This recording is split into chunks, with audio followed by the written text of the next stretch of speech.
The warrant, the documents that list it shows that the agents in search of Mar-a-Lago were investigating potential violations of at least 3 separate statutes.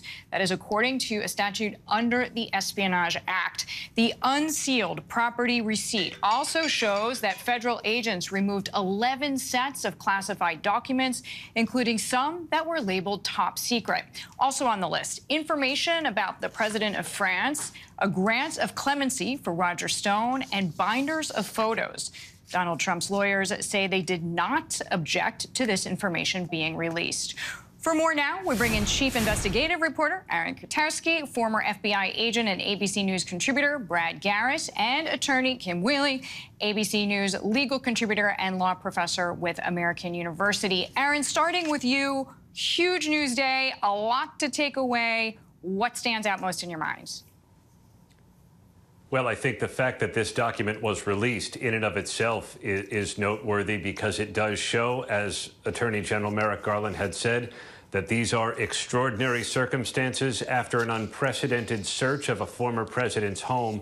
And we know that the FBI was looking for classified material. They were given a wide berth to search the former president's office, along with any potential place where documents or boxes could be stored, and they took out a number of boxes, more than 20 boxes, and 11 different sets of documents of various classifications, including one set that was so sensitive they were only meant to be viewed in a secure location. And that is part of what brought the FBI to the Palm Beach home of the former president on Monday.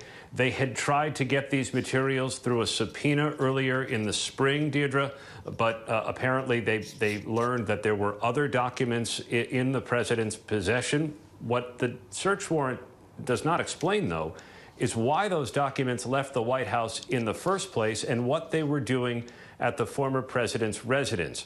And the FBI is, as you say, investigating 3 different criminal statutes. You mentioned the Espionage Act.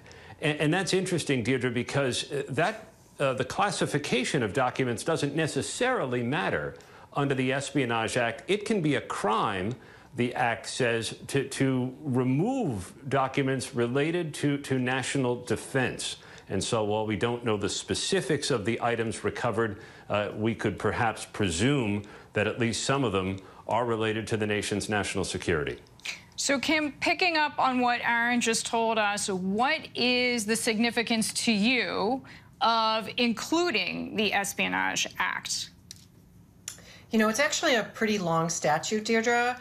But what's interesting is there are a few of the subsections that only kick in if there's a showing, presumably a trial, if there was a charge, of an intent to injure the United States or to aid a foreign nation. So that's, to me, the critical component there. There's also the obstruction statute that was mentioned.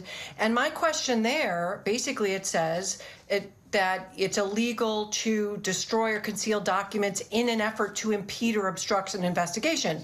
What the warrant doesn't say is are they worried that just the Presidential Records Act investigation is being obstructed, or maybe there are other investigations that are in play here? We just don't know. It's a very bare bones warrant. It doesn't give us any of the detail that an actual later indictment, if that were to ever happen, would include, for example. I mean, I think what's clear is this is unprecedented and extremely unusual, this whole series of events.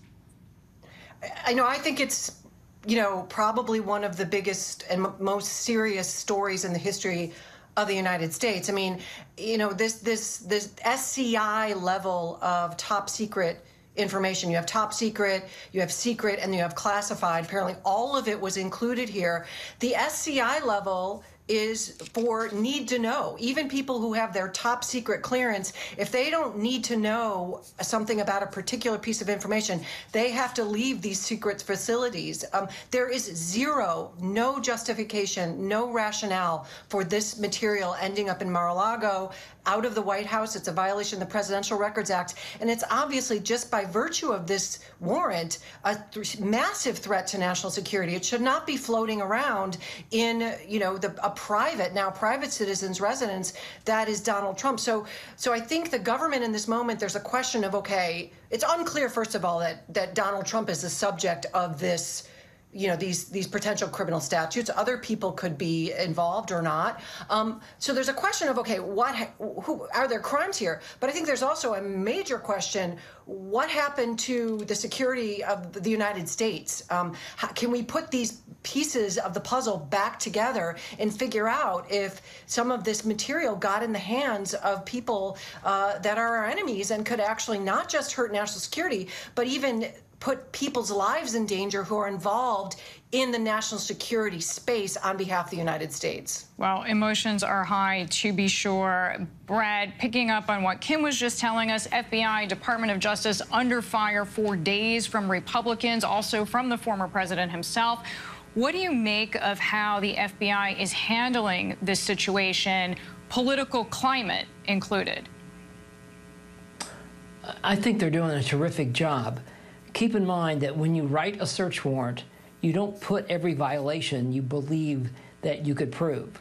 You put the ones that are easier, because that gets you in the door. So he's not charged, obviously, with an Espionage Act type charge. Some of these could lead to that. So you start with that. So they're building a very careful house, is what they're building. And I think what's going to happen is they know a lot more about if espionage has actually occurred in this case. I just think that this would not have happened if it was just documents, despite the level of classification, at President Trump's house. And the real key, and maybe they know this and maybe they don't, is what has he done with those documents? Has he shared them with a foreign government?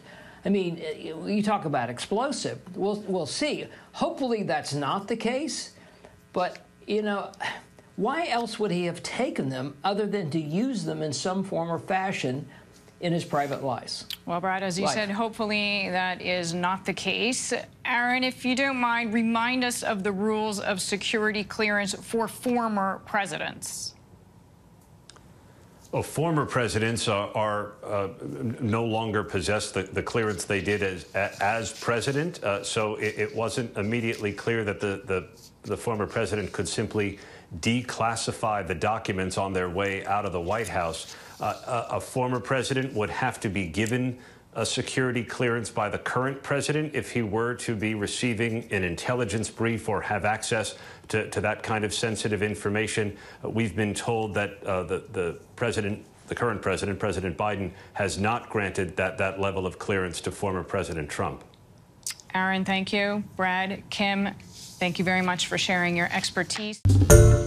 Hi, everyone. George Stephanopoulos here. Thanks for checking out the ABC News YouTube channel. If you'd like to get more videos, show highlights, and watch live event coverage, click on the right over here to subscribe to our channel. And don't forget to download the ABC News app for breaking news alerts. Thanks for watching.